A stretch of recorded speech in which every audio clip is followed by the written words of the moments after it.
ইতিমধ্যে জম্মু কাশ্মীরেও যাচ্ছেন সাংসদরা। তৃণমূলের বেশ কয়েকজন সাংসদ ডেরেক ওব্রায়েনের নেতৃত্বে পুঞ্চ, রাজৌরি সহ বিভিন্ন জায়গায় জম্মু কাশ্মীর যাবেন তৃণমূলের 5 প্রতিনিধি। তার মধ্যে দলের ডেরেক ওব্রায়েন, নাদিমুল হক, মানস ভূঁইয়া, সাগরিকা ঘোষ, মমতা বালা ঠাকুর। সীমান্তবর্তী গ্রামগুলিতে যাবেন তারা। পাক হামলায় ক্ষতিগ্রস্তদের সঙ্গে দেখা করবেন।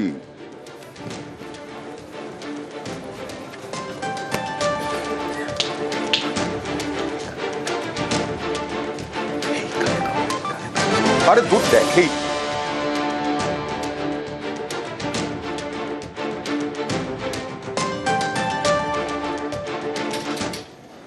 আবার শিরোনামে উঠে এলো গাইসাল।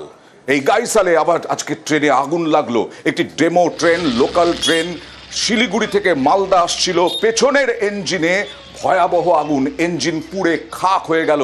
আতঙ্কে যাত্রীরা লাফিয়ে নামলেন মাঝপথেই। যদিও কোনো হতাহতের ঘটনা ঘটেনি। শিলিগুড়ি মালদাগামী ট্রেনের ইঞ্জিনে আগুন। এখনো পর্যন্ত পরিষ্কার নয় কিভাবে আগুন লাগলো।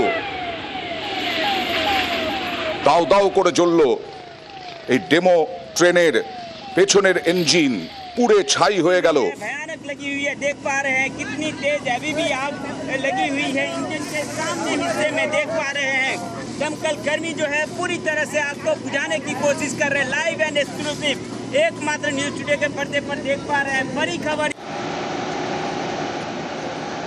होनी चाहिए। समय रहते कंट्रोल कर लिया गया है। कोई पैसेंजर या किसी तरह का कोई नुकसान का खबर सभी तक नहीं मिला है और किसी को नुकसान हुआ भी नहीं। और जो पैसेंजर यहाँ पे छूट गए हैं उनके लिए दूसरे ट्रेनों की व्यवस्था की गई है। मैं पता चला किस कारण से आग लगी? ये तो गाड़ी फिर शेड में रात में जाएगी, उसके बाद फिर इंक्वायरी किया जाएगा किस लिए हुआ है।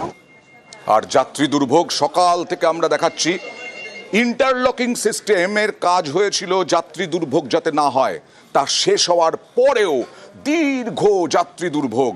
বিভিন্ন লোকাল ট্রেন কখন ছাড়বে, কবে ছাড়বে, কিভাবে ছাড়বে, কোনো অ্যানাউন্সমেন্ট নেই। আর দূরপাল্লার ট্রেন কোনোটা 8 ঘন্টা, কোনোটা 10 ঘন্টা এরকম লেট। কিন্তু কোনো রকম কোনো রেলের পক্ষ থেকে কোনো উত্তর পাওয়া যাচ্ছে না বলে অভিযোগ উঠছে। এখন এই সন্ধ্যের সময়, বিশেষ করে আজকে সপ্তাহের দ্বিতীয় দিন, কি অবস্থা? কথা বলবো প্রতিনিধি অভিজিতের সঙ্গে। অভিজিৎ, চূড়ান্ত নাজেহাল, চূড়ান্ত দুর্ভোগের যদি দেখতে হয় তাহলে আসতে হবে এইরকম ভয়াবহ পরিস্থিতির মধ্যে দিন কাটাচ্ছে এখানকার মানুষ। যে যাত্রীরা যাদের কারণ পুরী যাওয়ার কথা ছিল, যাদের কারণ চেন্নাই যাওয়ার কথা ছিল, তাদের এখন এইভাবেই দিন কাটাতে হচ্ছে। কারণ যে পরিস্থিতির মধ্যে রয়েছে প্রত্যেকের ভয়াবহ অবস্থা।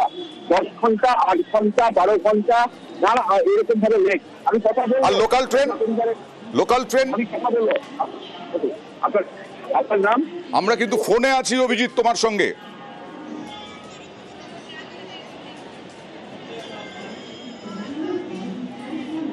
কাল থেকে দাঁড়িয়ে আছি, মানে এখানটায় ওখানে যাচ্ছি, ওখানে শুধু বলছে যে আসবে, কখন আসবে বলতে পারবো না, কিছু ওরা গ্রাহ্যই করছে না।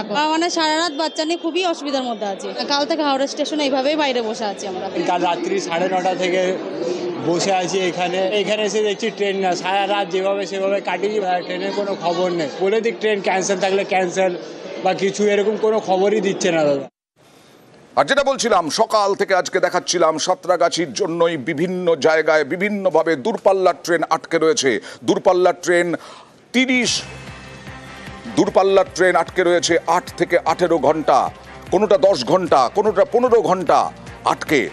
রাজধানী এক্সপ্রেস যদিও আটকে ছিল এই গাইসালে ট্রেনে আগুনে।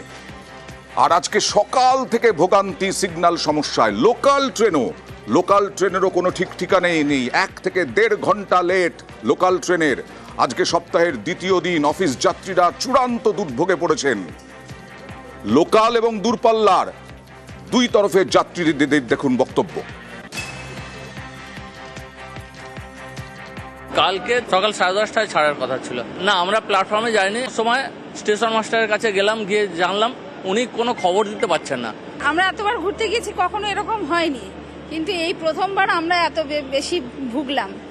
এরা জানি না ভবিষ্যতে এরকম আরো বেশি হবে কিনা। যদি এরকম বেশি হয় তখন আবার নতুন করে কিছু ভাবনা চিন্তা করতে হবে যে ট্রেনে আবার যাবো কিনা। আমাদের খুব ঝামেলায় পড়তে হয়েছে। রাত্রিবেলা প্রায় সবাই জেগে কাটিয়েছি আমরা। আমি সাউথ ইস্টার্নে বিগত ওভার 20 ইয়ার্স রান করছি এবং এর আগেও দেখেছি একটা 10 থেকে 15 মিনিটের ডিস্টেন্সে হলো গ্যাপে ট্রেন আমরা পেয়ে যেতাম।